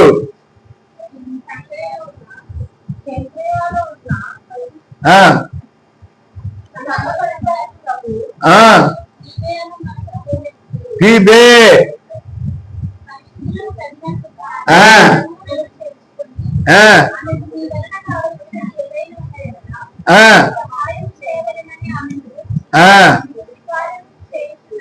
ఆమె ఏం చేసిందంట? ఆమె యొక్క జీవితం ఇవే అంటే పరిశుద్ధ ప్రవర్తన అని అర్థం. ఇంకో మాటలో చెప్పాలంటే మన వాళ్ళు టూకీగా పెట్టేసుకుంటారు. ఏమంటారు తెలుసా? ఆ పేరుకి అర్థం కాంతమ్మ అని పెట్టుకుంటారు. ఎంతమంది చూస్తే మీరు ఎక్కడ చూడలేదా? కాంతమ్మ ఎక్కడ వినలేదా మీరు? కాంతమ్మ అంటే బిబే, కాంతమ్మ అని పెట్టేసుకుంటారు వాళ్ళు. కాంతి, వెలుగు కదా. ఆమె తన జీవితం ఒక పరిశుద్ధమైన ప్రవర్తన కలిగి ఆమె బతికింది. పరిశుద్ధమైనటువంటి ప్రకాశించే జీవితాన్ని, క్రీస్తును ప్రకాశించి అనేక మందికి ఆమె పరిశుద్ధ ప్రవర్తన ద్వారా అనేక మందిని ఆకర్షించుకుంది ఆమె. మరి సంఘానికి వస్తున్నావు నువ్వు, నేను సంఘములో ఉంటున్నావు నువ్వు, నీ ప్రవర్తన ద్వారా అనేక మందిని ఆకర్షించగలుగుతున్నావా? నీవు పని చేసే దగ్గర కానీ, నువ్వు కాలేజీకి వెళ్ళే దగ్గర కానీ, నువ్వు జీవించే దగ్గర కానీ, నీ పరిసర ప్రాంతాల్లో ఉన్న వారి దగ్గర నువ్వు ఒక ప్రకాశవంతమైనటువంటి జీవితాన్ని, పరిశుద్ధమైన జీవితాన్ని, ఒక భక్తురాలుగా నువ్వు జీవించగలుగుతున్నావా? నీ ప్రవర్తన బాగాలేనప్పుడు నీకు వచ్చి ఫలితం అదే. నీ జీవితంలో సున్నే. నువ్వెంత ఆలోచించినా నీ యొక్క జీవితము సిల్లు సంచే, ఎదగదు బొదగదు కదండి. మన పిల్లోడు కొండలు కూడెట్టేస్తారు గొప్పగా ఎదిగిపోవాలని. అటు తినకపోయినా మింగపోయినా నోరు ఆగిలించి దోసేస్తారు కొంతమంది. తల్లిదండ్రులు ఏం చేస్తారు తెలుసా? నోరు ఆగిలించరా అని పొట్టు నోట్లో పెట్టేస్తారు. మింగో మింగో అంటారు. ఎందుకు? కొడుకు గుండులాగా ఉండాలని. గుండు గుండు గుండు అంటే పెద్ద రాయే, గుండులాగా ఉండాలని పెట్టేస్తాం మనం కదా. ఆడు బుద్ధి కూడా గుండె అయిపోతుంది, కడే తిండిపోతే అయిపోతాడు వాడు. కనుక వీళ్ళారా గమనిందాం, మన జీవితాల్లో మనం పోగొట్టుకుంటున్నది వాక్యాన్ని వింటున్నాం. ఆ వాక్యము ద్వారా నీవు ఏ విధంగా అయినా నీకు ఆత్మీయమైన శక్తి బలము నీకు వస్తుందా? లేకపోతే నువ్వు ఎన్ని రోజులు ఇక్కడికి వచ్చినా వేస్టే. ఇక్కడే కాదు, ఎక్కడికి వెళ్ళినా వేస్టే. నీ జీవితాన్ని ఎక్కడికి వెళ్ళైనా నీ జీవితాన్ని సరి చేసుకోకుండా, నీ ప్రవర్తనను సరి చేసుకోకుండా ఉన్నట్లయితే మరి నీ జీవితం వేస్టే. పరిశుద్ధ జీవితం కావాలి. పరిశుద్ధులకు తగినట్లుగా జీవించాలి. పరిశుద్ధులు అంటే ఏంటండి అమ్మా? ఒక మాట చెప్పేస్తే నేను ఎదురుకెళ్ళిపోతాను. పరిశుద్ధులు అంటే ఏంటి? మన భాషలో చెప్పండి. పరిశుద్ధులు దేవుడిని నమ్ముకున్న వాళ్ళు అందరూ కూడా, వాళ్ళు దెయ్యాన్ని నమ్ముకోవట్లేదు, వాళ్ళు కూడా దేవుడిని నమ్ముకున్నారు. చెప్పాలి పరిశుద్ధులు అనే దానికి అర్థం చెప్పాలి మన భాషలో. పరిశుద్ధులు అంటే ప్రత్యేకింపబడిన వారమ్మ. వాళ్ళు చేసేటట్టు వీళ్ళు చేయరు, వాళ్ళు ఆలోచించేటట్టు వీళ్ళు ఆలోచించరు. ప్రత్యేకమైంది. ఇక్కడ 100కి 4, ఇక్కడ 100కి 5, ఇక్కడ 100కి 2 అంటాడు. ప్రత్యేకించాడు వాడు. ఇది శ్రేష్టమైనది. ఇది శ్రేష్టమైనది. పరిశుద్ధ రక్తముతో కడగబడినది. ఇది లోకములో నుంచి ఎక్లీసియా అనే మాటకు చెప్పాను నేను. బయలు వెళ్ళి వచ్చిన వారు అని అర్థం. ఎక్లీసియా గ్రీక్ భాషలో ఎక్లీసియా అనే మాటకు అర్థం ఏంటంటే, సంక్లీసియా అంటే సంఘం. సంఘానికి అర్థం ఏంటో తెలుసా? బయట నుండి వెలుపటకి వచ్చిన వారు, లోకములో నుంచి బయటకు వచ్చిన వాళ్ళు, ప్రత్యేకింపబడిన వారు, వాళ్ళు సంఘం అంటారు. వాళ్ళకి మనకి తేడా లేదు. వాడు వేసుకునేది మనం వేసుకుంటున్నాం బట్టలు, వాడు కొనుక్కునేది మనం తింటున్నాం, వాడు తిరిగినట్టే మనం తిరుగుతున్నాం, వాడు తింటున్నది మనం తింటున్నాం, వాడు తాగిదే మనం తాగుతున్నాం. ఇంకెక్కడ ఉంది మనలో పరిశుద్ధత? నీ పరిశుద్ధ ప్రవర్తన ఎక్కడుందండి? ఏ తేడా లేదు నీ జీవితానికి. 10 కంటే అన్యాయం అయిపోతున్నాం, 6 కంటే ఇంకా అన్యాయం అయిపోతున్నాం మనం. వీళ్ళరా గమనిందాం. నేను ఎందుకు ఎంత బాధగా చెప్తున్నాను, ఎంతగా ఆవేశంగా చెప్తున్నానంటే, మన జీవితాలు బాగుపడకపోవడానికి కారణం ఏమిటో తెలుసా? మన ప్రవర్తనే. అది మన చేతుల్లోనే ఉంది. మన జీవితాన్ని మనం సరి చేసుకోగలం, మనం దిద్దుకోగలం. కనుక మనము సరిదిద్దుకుని మన సంసారాన్ని, మన కుటుంబాన్ని, మన పిల్లల్ని, మన కుటుంబాన్ని క్రీస్తునందు కట్టుకోగలం. మన ప్రవర్తన ద్వారానే మనం ఈ కష్టాలు నష్టాలు పొందుతున్నాం. ఒకటి ఉన్నది, ముగించేస్తాను నేను. యథార్థమైన ప్రవర్తన అండి. ఇందాక చూసేసాం. యథార్థమైన ప్రవర్తన. యథార్థమైన ప్రవర్తన. నీవు యథార్థంగా ప్రవర్తించినట్లయితే ఎక్కడ ఉంటావంట? ఆయన గుడారములో అతిథిగా ఉంటావంట. అంత మాత్రమే కాదండి, ఒక మాట అంటున్నాడు చూడండి. కీర్తన గ్రంథం 84:11, దేవుడైన యెహోవా సూర్యుడును కేడమునై ఉన్నాడు.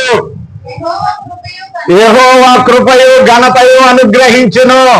యథార్థముగా ప్రవర్తించే వారికి ఆయన ఏ మేలు చేయక మానడు.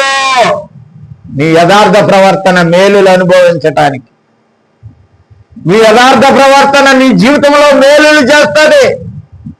గత వారం నేర్చుకున్నాం, సింహము పిల్లలైన ఆకలి కొనను గాని యెహోవా యందు భయభక్తులు గలవారికి ఏ మేలును కొదువ ఉండదు అన్నాం. ప్రియ సహోదరి, నీ యథార్థ ప్రవర్తన నీ జీవితంలో మేలులు చేసేదిగా ఉంటుంది.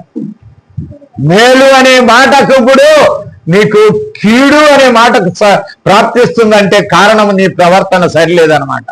నీ ప్రవర్తన సరి చేసుకో, నీ జీవితాన్ని సరి చేసుకో, నీ బ్రతుకుని సరి చేసుకో, నీ కుటుంబాన్ని కట్టుకో.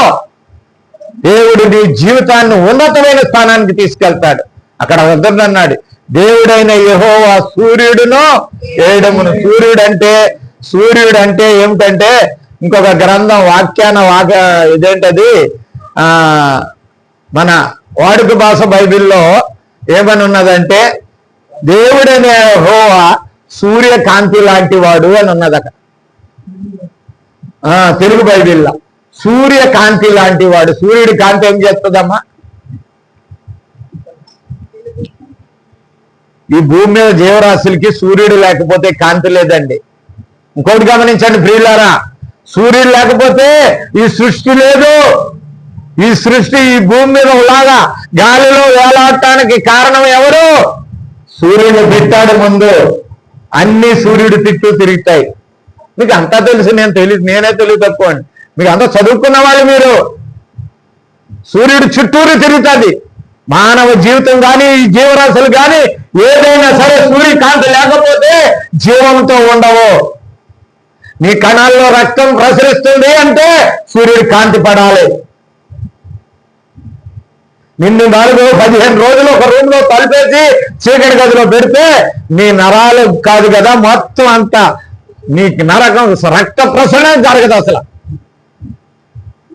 ఇంతకుముందు మన భారతదేశంలో కానీ అండమాన్ నికోబార్ దీవుల్లో కానీ తప్పు చేసిన వాళ్ళని తీసుకెళ్ళి ఏం చేసేవారంటే ఒక లైట్ లేని దాంట్లో దోసేసేవారు. ఒక దాంట్లో రూమ్ లో వాడు దాంట్లోనే అన్ని దాంట్లోనే ఫిస్కి చచ్చేవాడు. బయటకు వచ్చేటప్పటికి ఎలాగొచ్చేవాడు తెలిసాడు? ఈ పని చేసి కాదు, కాళ్ళు చేతులు. కారణం చెప్పండి? సూర్యకాంతి. క్రైస్తవుని జీవితంలో కూడా ఒక సూర్యుడు ఉన్నాడు. ఆయనే నీతి సూర్యుడైనటువంటి యేసుక్రీస్తు. యేసుక్రీస్తు నీ జీవితంలో లేకపోతే నీ జీవితం ఆరోగ్యంగా ఉండదు, నీ జీవితం సంతోషంగా ఉండదు, నీ జీవితం సుఖముగా ఉండదు, నీ జీవితం ఆనందముగా ఉండదు.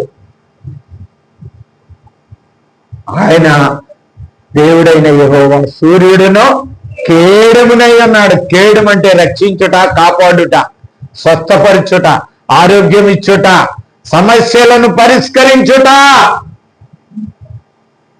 ప్రియ సహోదరుడా, కేడుగా ఎంచుకో, ఆయన సూర్యుడిగా ఎంచుకో. ఆయన సూర్యుడిగా కేడుగా నీ జీవితంలో నీ బ్రతుకులో ఎంచుకున్నట్లయితే ఆయన నీకు కృప చూపుతాడు. నువ్వు మంచిదానివని కాదు, నేను మంచివాడిని కాదు, ఆయన కృప మాత్రమే ఈ రోజు వరకు మన ప్రేమించి ఆయన సన్నిధిలో కూర్చోబెట్టి కుమార్తె కుమారుడని ఆదరిస్తున్నాడు. ఆయన కృపే, ఆయన కృపే అమ్మా, ఆయన కృపే మనల్ని ఆదరిస్తుంది ఈ రోజుని. నీ మంచి జీవితం కాదు, నీ ప్రవర్తన, నీ నడవడిక, నీ చదువు, నీ జ్ఞానము కాదు, ఆయన యొక్క కృపే అటువంటి కృపిస్తాడు.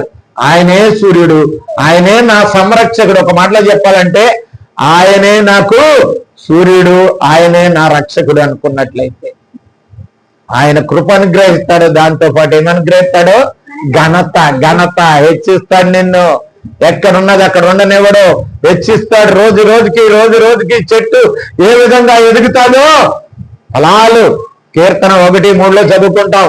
నీటి వారన నాటబడినదై తన కాలమందు ఫలమిచ్చు చెట్టు వలె ఉంటాడు. రోజుకి పెరుగుతుంది, ఫలాలు చూస్తాడు. 3 సంవత్సరాలు ఎతికాడు యేసుప్రభు వారు ఆకలేచి.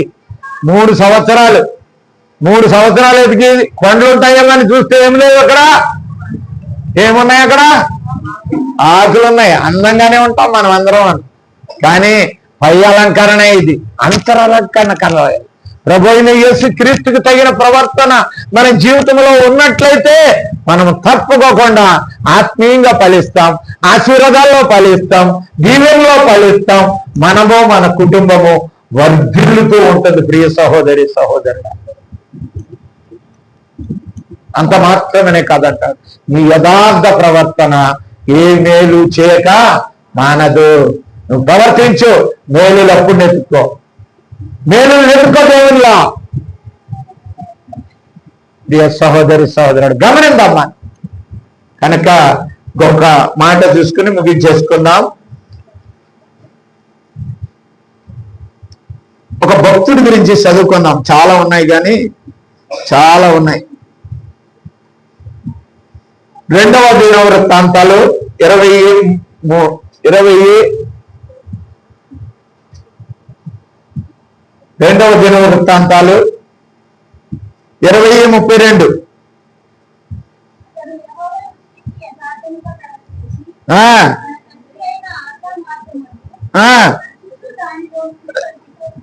యెహోషాపాతు అనే రాజు ఉన్నాడు. యెహోషాపాతు. అతడు దేవుని దృష్టికి యథార్థముగా ప్రవర్తించాడంట. రాజులు అనేవాళ్ళు, ఈ లోకంలో చూసిన అధికారులు, మంత్రులు, మినిస్టర్లు కదండి. ఈ రోజుల్లో ఎవరున్నారు? ఆ రోజున రాజులు ఉండేవారు. ఈ రోజునే ఎవరుంటున్నారండి? అయిపోయింది, టైం అయిపోయింది, కంగారు పడదు, అయిపోయింది. ఎవరుంటున్నారు? మంత్రులు, మినిస్టర్స్ అంటారు వాళ్ళు. మినిస్టర్ అంటే అర్థం ఏంటండి? చెప్పండి తెలుగులో. పరిచర్య. వాళ్ళు మనకు పని చేయటానికి మనం ఎన్నుకున్నామండి. వాడేమైపోయినాడు? మనకి నెత్తి మీద కూర్చున్నాడు, వాడు అధికారి అయిపోయినాడు. కనుక మనం నీవు ఆడి ఎదురు ఎంత నమ్మకంగా వాడిని నమ్ముకుని ఓటేసినా వాడిని ఏం చేయడు, వాడికి బతుకు ఆడే. కానీ అదే యెహోవా యందు నమ్మిక కలిగి యథార్థమైన ప్రవర్తన కలిగి జీవించినట్లయితే యెహోషాపాతు యొక్క జీవితము ఒక గొప్ప రాజుగా ఆనాడు వర్ధిల్లాడే. నీ జీవితము అంత గొప్పగా వర్ధిల్లేదుగా ఉంటుంది, దినము వర్ధిల్లేదుగా నీకు ఉంటుంది నీ జీవితం. ఇంకొక చిన్న విషయాన్ని చూసుకుందాం. చూడండి, సమూయేలు గురించి మాట్లాడుతూ, దావీదు గురించి మాట్లాడుతూ అంటాడు, 2వ సమూయేలు 22:26. 22:26.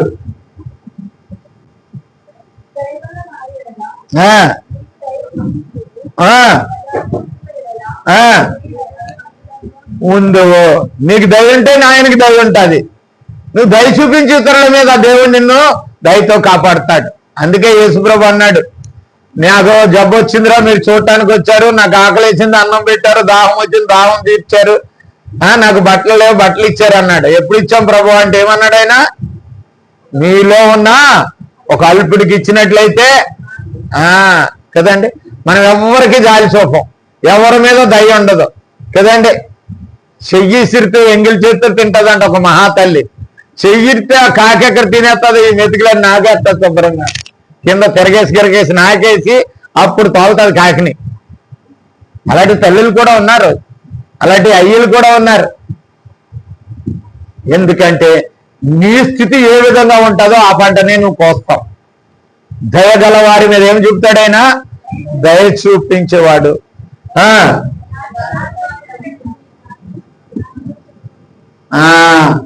కనుక ఇంకా దావీదు విషయంలో, సొలొమోను విషయంలో అనేక సార్లు వాగ్దానాలు చేశాడు. ఆయన యథార్థమైన ప్రవర్తన. దావీదు ఒక్కడండే, ఒక్క బెత్షెబా విషయం తప్పితే మిగతా విషయాలన్నీ కూడా దేవునికి ఇష్టడుగా బ్రతికాడు. తప్పు తెలుసుకుని చేసిన తప్పును నాతాను వచ్చి చెప్పిన వెంటనే అతను సరిదిద్దుకుని తన జీవితాన్ని సరి చేసుకుని ఇంకా నేను చేసింది తప్పని తెలుసుకుని ఇంకా దేవుడికి ఇష్టంగా జీవించాడు. కనుక ఆయన ఏమన్నాడు తెలుసా? దావీదు నా ఇష్టానుసారుడైన మనుష్యుడు అన్నాడు. ఆయన ఇష్టానుసారంగా యథార్థంగా ప్రవర్తించాడు. కనుక ఒక దావీదు తర్వాత వచ్చిన రాజులను అందరినీ ఎవరి గురించి ఆశీర్వదించాడు తెలుసా? మీకు బైబిల్లో ఉన్నది. ఎవరి గురించి ఆశీర్వదించాడు? ఒక్క దావీదును బట్టే కుటుంబం అంతా ఆశీర్వదింపబడ్డారు. కుటుంబాన్ని కూడా తప్పులు చేసినా క్షమించాడు. దావీదు యొక్క యథార్థ ప్రవర్తన అతని వంశం అంతా కూడా ఆదరింపబడ్డాడు.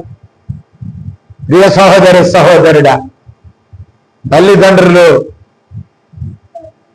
పులుపు అనే చింతకాయ తింటే ఎవరి పళ్ళు పుచ్చుతాయంట? పిల్లల పళ్ళు పుచ్చుతాయి. తల్లిదండ్రులు తింటే పులుపు ఎవరికి వస్తుంది? పిల్లలకు వస్తుంది. నువ్వు చేసిన పనులు ఎవరికి వస్తాయి? నీ నడవడికి ఎవరికి వస్తుంది? నీ కుటుంబానికి వస్తుంది. గమనించుకో, దావీదు జీవితంలో అటువంటి ఆశీర్వాదం పొందాడు. దావీదు కుమారుడైనటువంటి సొలొమోనుకి ఎంత ఆశీర్వాదం, ఈ ప్రపంచంలో లేని గొప్ప దీవెన జ్ఞానం దయచేశాడు. అందుకే జ్ఞాని అయిన సొలొమోను అంటారు. ఆయన ఏమంటారు? జ్ఞాని అయిన సొలొమోను. అంత గొప్పవాడు చేశాడు. ఎందుకో తెలుసా? దావీదు యొక్క యథార్థ ప్రవర్తన. అదే సొలొమోను దేవుణ్ణి విడిచి యథార్థంగా జీవించలేకపోయాడు కనుక ఎవరు చెడిపోయినాడు? చెప్పండి. బైబిల్ చదవట్లేదు మనం. సొలొమోను కొడుకు ఎవడండి? రెహబాము చెడిపోయినాడు. దరిద్రుడైపోయినాడు రెహబాము. దేశము విచ్చలవిడి అయిపోయింది. ఇశ్రాయేలు సామ్రాజ్యము యూదా సామ్రాజ్యంగా, ఇశ్రాయేలు సామ్రాజ్యంగా రెండుగా విడిపోయింది. అజూరు రాజులేంటి, మోయాబులేంటి, అసూరులేంటి, లేకపోతే బబులోని వారు అందరూ దండెత్తి తుడిచిపడేశారు. ఎందుకు తెలుసా? వాళ్ళలో ఏమి లేదు, యథార్థత లేని జీవితాలు జీవించారు. ఇది మనకు చరిత్ర, మనకు పాఠము, మన బుద్ధి కలగటానికే పూర్వకాలపు విషయాలు మనకు బయట పెడుతున్నాడు దేవుడు. ప్రియ సహోదరి సహోదరుడా, ఈ 5 విషయాలు, మొట్టమొదటిది ఏమిటంటున్నాడు? ప్రీతికరమైన ప్రవర్తన. రెండవది సత్ప్రవర్తన. మూడవది దేవునికి అనుకూలమైన ప్రవర్తన. నాలుగవది పరిశుద్ధమైన ప్రవర్తన. ఐదవది యథార్థమైన ప్రవర్తన. ఎందుకు చెప్తున్నాడు తెలుసా? ఇప్పటికైనా సమయం మించిపోయింది లేదు.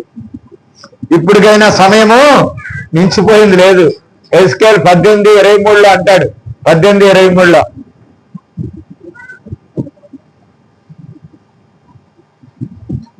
18:23 ఎస్కేల్ గ్రంథం. దుష్టుల మరణము, సంతోషం లేదు. నేనే కన్నాను వాడిని, దరిద్రుడైపోయినాడు, నా కడుపునే పుట్టాడాడు, వాడు దరిద్రుడైపోయినాడు. కానీ వాడు నశించడం నాకు ఇష్టం ఉండదు.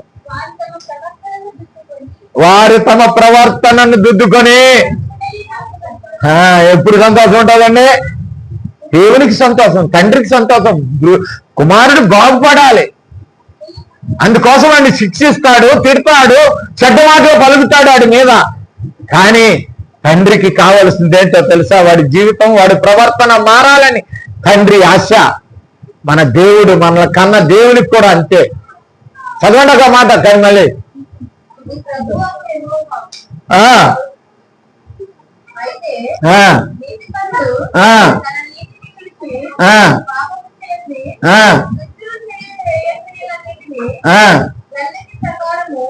నువ్వు 18:23 చదువమ్మా మళ్ళీ చాలు. ఎంత మాత్రమైనా సంతోషం లేదంటే సంతోషం ఉండదు. నువ్వు నాశనం పోవచ్చు, దేవుడేమో సంతోషించడం. ఇశ్రాయేలీయుల కోసము అనేక రాజులు పంపించాడు, ఖండించాడు, కొట్టించాడు, చంపించాడు. కానీ దేవునికి సంతోషం లేదు. ఎప్పుడైతే వాళ్ళు దేవుని మాట విని ఈ రోజు వరకు ఉన్నారో, ఈ రోజు ప్రపంచాలు దేశాల్లో అతి చిన్న దేశం ఎవరిదో తెలుసా మీకు? ఇశ్రాయేలు దేశం. ప్రపంచం అంతా జరుగుతుంది. ఇప్పుడు జరుగుతున్న యుద్ధాల్లో ఇశ్రాయేల్ అనే మాట ఎత్తేటప్పుడు ఏమంటది? ప్రపంచ దేశాలు ఏముతున్నాయండి? వణుకుతున్నాయి. ఆ రోజును కూడా ఆ అన్య రోజులు అన్నారు. ఆ రోజుని మీకు దేవుడు తోడై ఉన్నాడని మేము ఎరుగుదము, కనుక మిమ్మల్ని ఎవరిని మేము ఓడించలేము. ప్రియ సహోదరి, అదే దేవుడు నీకు కూడా తోడుగా ఉంటాడు. అదే దేవుడు నీ ప్రవర్తనను మార్చుకొని సరిదిద్దుకొని దేవుని సన్నిధికి వచ్చి దేవుని సన్నిధిలో ఉన్నట్లయితే నిన్ను కూడా ఒక ఉన్నతమైన స్థానంలోనికి, నీ శత్రువులను మిత్రులుగా మారుస్తాడు. నీకున్నటువంటి అననుకూల పరిస్థితులన్నీ అనుకూలంగా మారుస్తాడు. నీకు కీడుకరముగా ఉన్నాయన్నీ కూడా మేలుకరముగా చేయగల సమర్థుడైన దేవుడు నీకు నాకు ఉన్నాడు. ఆ దేవుని దగ్గర ఉన్న నీవు ఒక్క సెకండ్ కళ్ళు మూసుకో. తండ్రి, నా ప్రవర్తన సరిలేదా? తండ్రి, నన్ను ఒక్కసారి జ్ఞాపకం చేసుకో. తండ్రి, ఒక్కసారి జ్ఞాపకం చేసుకో. ప్రార్థన చేయండి. మన ప్రవర్తన మార్చుకుందాం. ఏ ప్రవర్తన కలిగి ఉన్నాం మనం? మన ప్రవర్తన, అట్టి ప్రవర్తనలో మనం దిద్దుకుని దేవునికి ఇష్టలుగా జీవించి మన దేవుడు సంతోషిస్తాడు, మన కన్న తండ్రి సంతోషిస్తాడు, మన కుటుంబాలను ఆశీర్వదిస్తాడు, మనల్ని ఆశీర్వదిస్తాడు. అంత మాత్రమేనే కాకుండా మనల్ని హెచ్చిస్తాడు, ఘనపరుస్తాడు. అట్టి దీవెన నీకు నాకు చేరి వచ్చిన వారికి అందరికీ దేవుడు అనుగ్రహించును గాక. ఆమేన్.